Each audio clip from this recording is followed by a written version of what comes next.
कुछ सदूकी मसीह यीशु के पास आए। सदूकियों की मान्यता है कि मृतक दोबारा जीवित नहीं होते। उन्होंने मसीह यीशु से प्रश्न किया, गुरुवर, हमारे लिए मोशे का आदेश है कि यदि किसी का भाई अपनी पत्नी पीछे छोड़ निस्संतान मर जाए तो उसका भाई उस विधवा से विवाह करे और अपने भाई के लिए संतान उत्पन्न करे।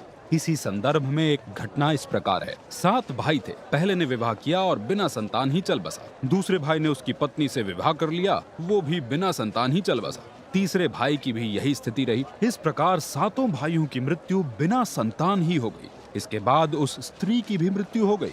पुनरुत्थान में दोबारा जी उठने पर वो किसकी पत्नी कहलाएगी, क्योंकि वो तो 7 भाइयों की पत्नी रह चुकी है। मसीह यीशु ने उन्हें उत्तर दिया, क्या तुम्हारी इस भूल का कारण ये नहीं कि तुम न तो पवित्र शास्त्र का भेद समझते हो और न ही परमेश्वर के सामर्थ्य को? पुनरुत्थान में लोग न तो विवाहित होते हैं और न ही वहां विवाह कराए जाते हैं। वहां वे स्वर्गदूतों के समान होंगे। जहां तक मरे हुओं के दोबारा जी उठने का प्रश्न है, क्या तुमने मोशे के ग्रंथ में नहीं पढ़ा, जहां जलती हुई झाड़ी का वर्णन है? परमेश्वर ने मोशे से कहा था, मैं ही अब्राहम का परमेश्वर, इसहाक का परमेश्वर तथा याकूब का परमेश्वर हूं। आप लोग बड़ी गंभीर भूल में पड़े हैं। वो मरे हुओं के नहीं परंतु जीवितों के परमेश्वर हैं। उसी समय एक शास्त्री वहां से जा रहा था। उसने उनका वार्तालाप सुन लिया। ये देख कि मसीह यीशु ने उन्हें सटीक उत्तर दिया है। उसने मसीह यीशु से पूछा, सबसे बड़ी आज्ञा कौन सी है? मसीह यीशु ने उत्तर दिया, सबसे बड़ी आज्ञा है, सुनो इज़राइलियों, यावे हमारे परमेश्वर अद्वितीय यावे हैं।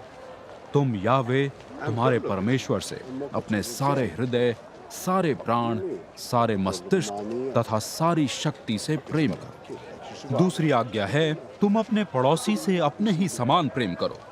इनसे बढ़कर कोई और आज्ञा है ही नहीं। उस शास्त्री ने मसीह यीशु से कहा, अति सुंदर गुरुवर, आपका कहना हमेशा ही सत्य है।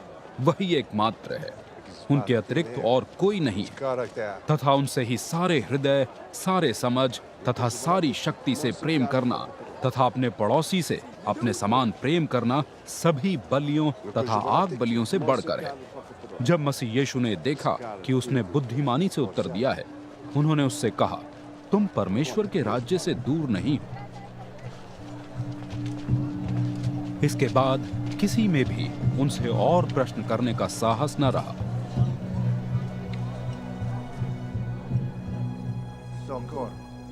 मंदिर के आंगन में शिक्षा देते हुए मसीह यीशु ने उनके सामने यह प्रश्न रखा, शास्त्री ये क्यों कहते हैं कि मसीह दाविद के वंशज हैं? दाविद ने पवित्र आत्मा में आत्मलीन हो कहा था, प्रभु यावे ने मेरे प्रभु से कहा, मेरी दाईं ओर बैठे रहो, मैं तुम्हारे शत्रुओं को तुम्हारे अधीन करूंगा। स्वयं दाविद उन्हें प्रभु कहकर संबोधित कर रहे हैं। इसलिए किस भाव में प्रभु दाविद के पुत्र हुए? भीड़ उनके इस वाद विवाद का आनंद ले रही थी। आगे शिक्षा देते हुए मसीह यीशु ने कहा, उन शास्त्रियों से सावधान रहना जो लंबे, ढीले, लहराते वस्त्र पहने हुए घूमा करते हैं, जिन्हें सार्वजनिक स्थलों पर सम्मानपूर्ण नमस्कार की इच्छा रहती है। उन्हें सभागृहों में प्रधान आसन तथा भोज के अवसरों पर मुख्य स्थान की आशा रहती है। वे विधवाओं के घर हड़प जाते हैं तथा मात्र दिखावे के उद्देश्य से लंबी लंबी प्रार्थनाएं करते हैं। कठोरतम होगा इनका दंड।